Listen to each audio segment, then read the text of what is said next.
We've been going through this first chapter of James for the first couple of last couple of weeks.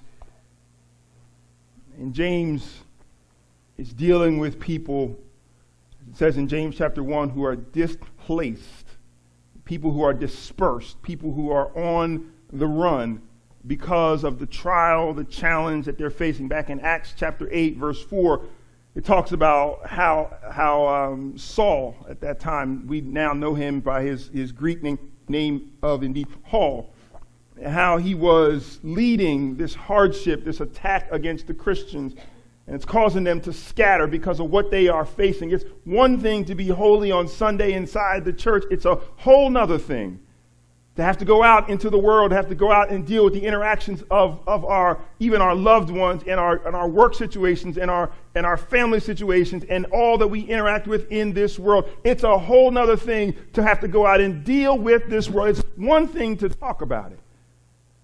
But I hear, if I can be honest with you, an old rap song saying, don't talk about it, but be about it.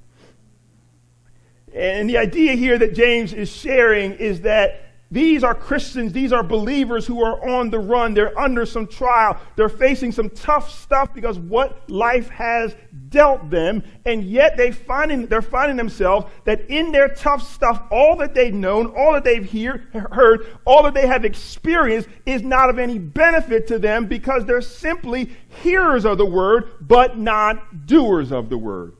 Life has tightened the screws on them, and now the question is, how will we respond?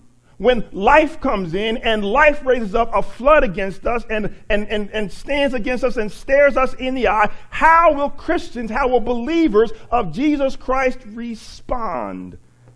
He's just told us in the passage before, he's told us that we have to be slow in how we hear. We have to be fast in how we speak, but then we also have to be slow in our anger because our anger does not benefit us. Our anger does not manifest, does not produce the righteousness of God, the holiness of God. It is available, it is there, but it's on mute, it's on standby because of our anger.